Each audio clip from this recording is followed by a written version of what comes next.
Krupa and welcome to my channel which is Complementary Economics.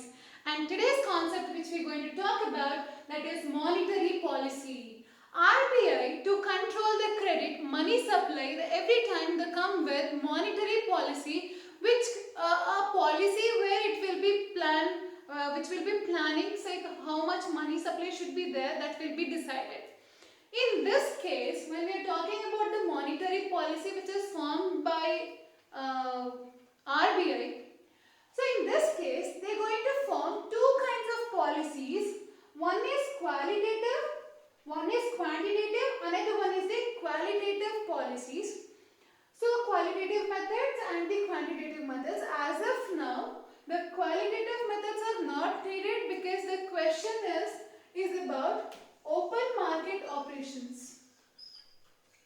We are going to talk about open market operations. Through open market operations, how we are going to control money supply, how we are going to inject money in the economy, so that we are going to talk about. So that is the reason why we are totally ignoring the qualitative methods, and other methods of the quantitative methods also I am ignoring. So right now the question demands for only open market operations, so I am talking about only that.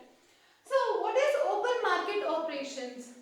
Buying and selling any kind of a security from RBI, so through commercial banks, to any public, if I am selling, so that will be called as open market operations.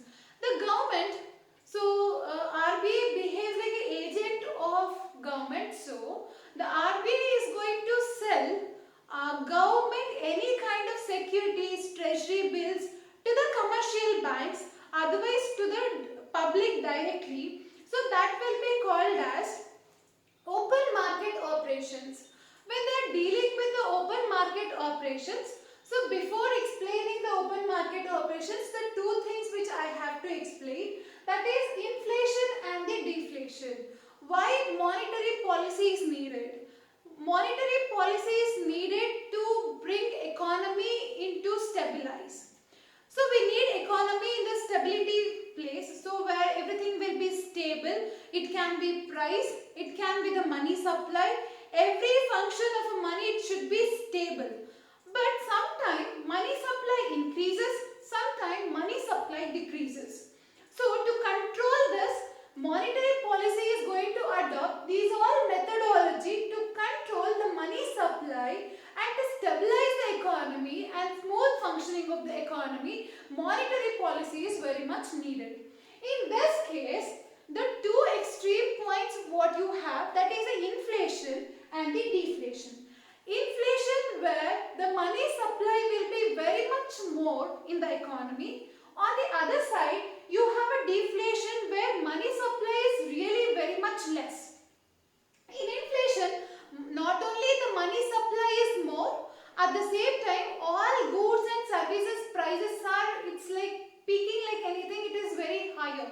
It is very costly. On the other side, you have a deflation where money supply is really less. At the same time, all the goods and services what you are going to purchase, all the goods and services prices will be very lesser, which is not even good for our economy and the producer. So this way, the both extreme points are not good for the economy. Inflation nor the deflation is not good for the economy. So bringing economy into stability is important. So this way, monetary policy, they have so many methodology to control the money supply, to bring economy into stability. But this is the one of the point, open market operation is also one of the methodology to bring economic stability. So if you have an inflation or deflation, controlling that and bringing economic stability, so that is a responsibility of the monetary policy.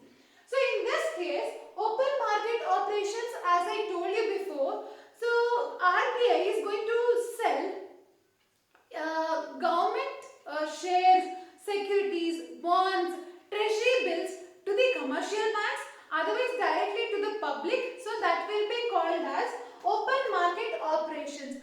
Buying and selling of the security by the RBI, if you are going to observe, so that will be called as open market operations. So in this open market operations,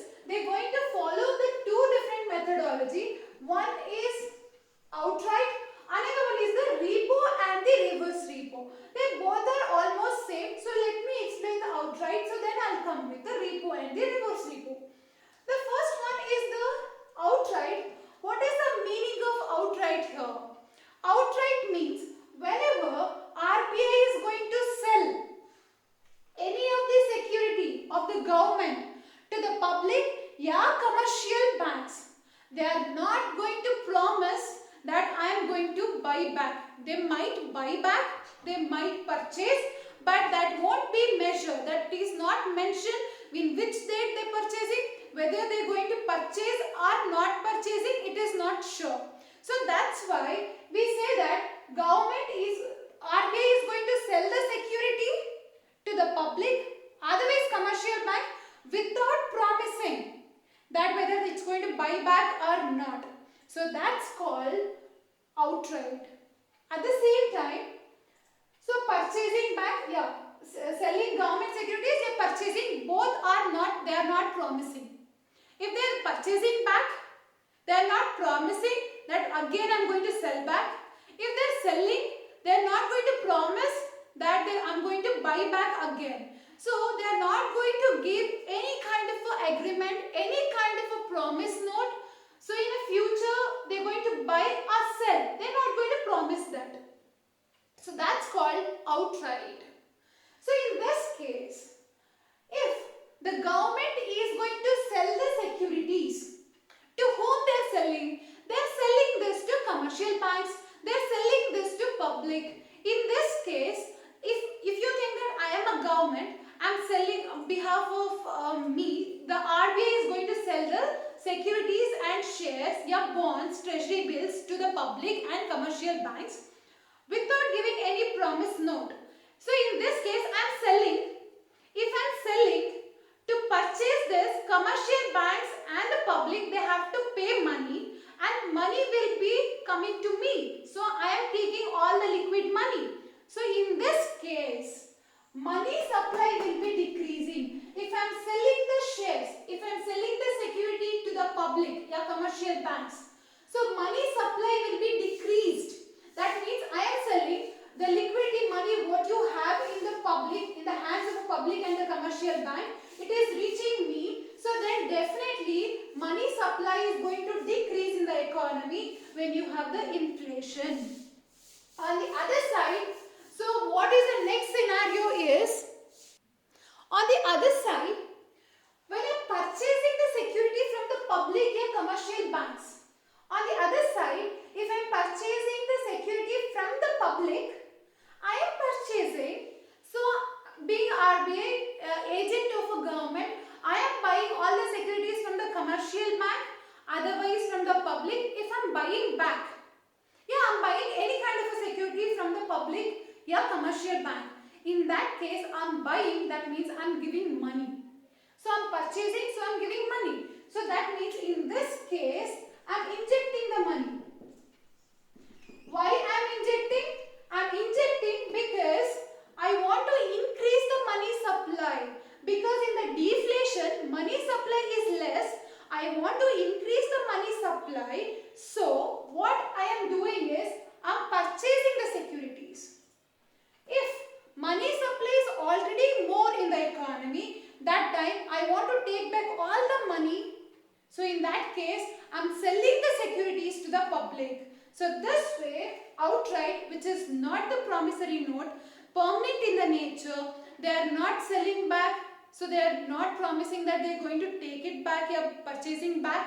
By doing this, by selling the securities, by purchasing the securities, they will try make sure they will control the money supply. If you have an inflation, always any policy will try to control the money supply. If there is a deflation, we always try to inject the money. So you can see here, we are going to inject. We are going to inject the money when money supply is less.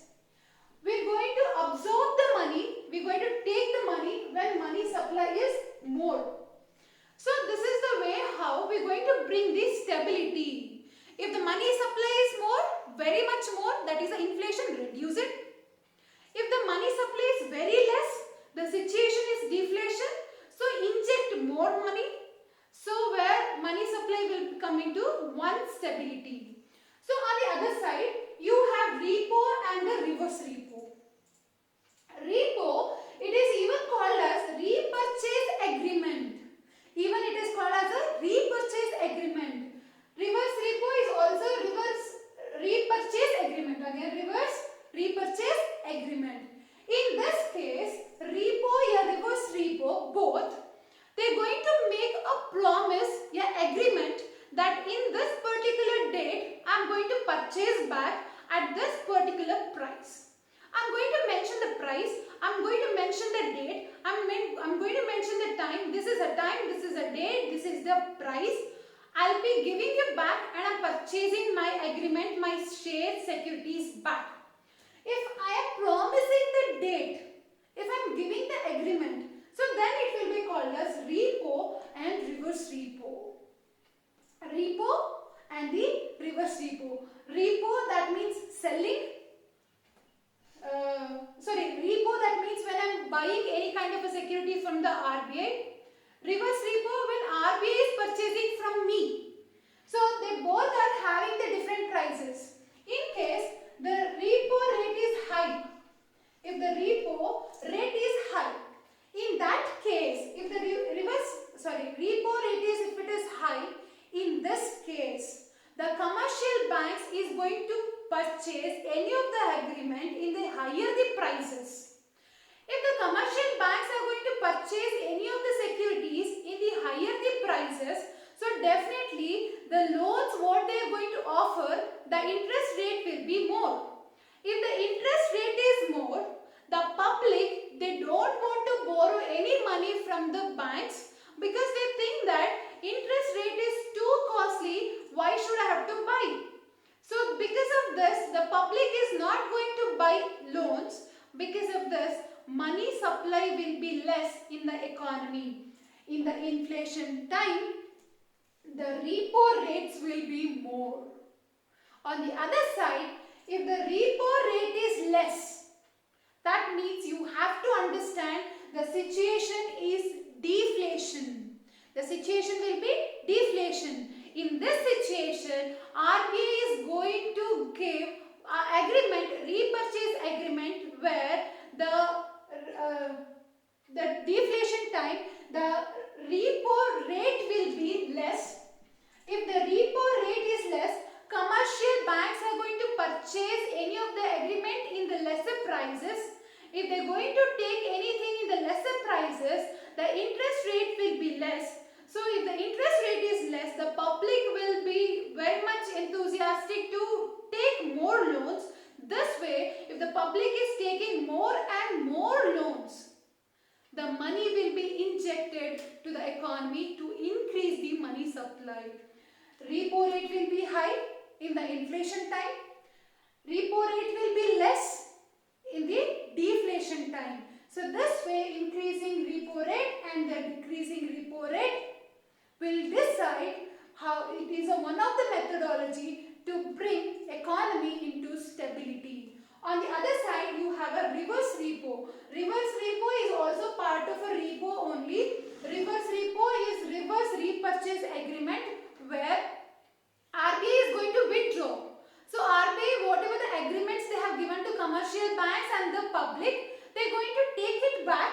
So that is called as a reverse repo. What they have sold it here, the shares and securities, they are going to purchase it back. Again, the purchasing rate will be different than the repo rate. When they are selling and when they are buying, the rates will be very much different. So this is called reverse repo.